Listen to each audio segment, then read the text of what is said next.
ইরানের সঙ্গে চলমান উত্তেজনার মধ্যেই ইসরায়েল উপকূলে পৌঁছেছে বিশ্বের বৃহত্তম মার্কিন বিমানবাহী রণতরী ইউএসএস জেরাল্ড আর ফোর্ড। পরমাণু ইস্যুতে সমঝোতায় না পৌঁছানো গেলে অত্যাধুনিক যুদ্ধবিমান ও অস্ত্রশস্ত্রে সজ্জিত এই রণতরীকে ইরানের ওপর হামলা শুরুর নির্দেশ দিতে পারেন মার্কিন প্রেসিডেন্ট ট্রাম্প। আর এমনটি হলে এই বিমানবাহী রণতরীর হামলায় ইরানে ব্যাপক ধ্বংসলীলা চলতে পারে বলে মনে করছেন অনেকে। পাল্টা প্রতিশোধ হিসেবে ইরান ঝাঁকে ঝাঁকে মিসাইল হামলা চালিয়ে যুক্তরাষ্ট্রের মিত্র ইসরায়েলেরও তাণ্ডব চালাতে পারে। এই পরিস্থিতিতে ইসরায়েলে থাকা মার্কিন নাগরিকদের জন্য সতর্কবার্তা জারি করেছে জেরুজালেমে অবস্থিত মার্কিন দূতাবাস। মার্কিন নাগরিকদের দ্রুত ইসরায়েল ছাড়তে নির্দেশ দিয়েছে তারা। শুক্রবার এক জরুরি সতর্কবার্তায় মার্কিন দূতাবাস বলেছে, যতক্ষণ বাণিজ্যিক ফ্লাইট চালু আছে মার্কিন নাগরিকরা চাইলে এখনই ইসরায়েল ছাড়ার বিষয়টি বিবেচনা করতে পারেন।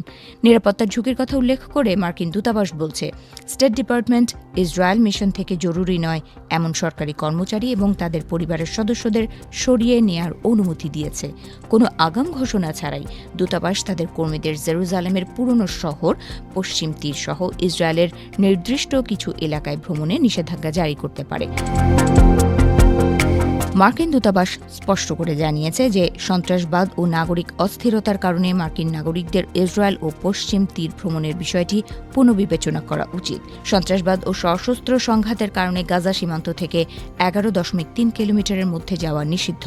লেবানন ও সিরিয়া সীমান্তের 4 কিলোমিটারের মধ্যে চলমান ইসরায়েলি সামরিক তৎপরতার কারণে যাতায়াত এড়িয়ে চলতে বলা হয়েছে। এছাড়া তাবা ক্রসিং বাদে মিশর সীমান্তের 2.4 কিলোমিটারের মধ্যে যেতে নিষেধ করা হয়েছে। এদিকে শুক্রবার উত্তর ইসরায়েল উপকূলে বিশ্বের বৃহত্তম বিমানবাহী রণতরী USS Gerald R Ford Israel উপকূলে পৌঁছায় এই অঞ্চলে যুক্তরাষ্ট্রের সামরিক শক্তি আরও জোরালো হয়েছে। এর আগে থেকেই ওই অঞ্চলে ইউএসএস আব্রাহাম লিঙ্কন নামের আরেকটি বিমানবাহী রণতরী মোতায়েন ছিল। মূলত ইরানের পারমাণবিক কর্মসূচি ও ক্ষেপণাস্ত্র কর্মসূচি নিয়ে দেশটিকে একটি চুক্তিতে আসতে বাধ্য করতেই ট্রাম্প এই রণকৌশল নিয়েছেন বলে ধারণা করা হচ্ছে। ইরানের সঙ্গে উত্তেজনার মধ্যেই ইসরায়েলের প্রেসিডেন্ট বেনিয়ামিন নেতানিয়াহুর সঙ্গে বৈঠকের একদিন পরই হুঁশিয়ারি দিয়েছেন ট্রাম্প।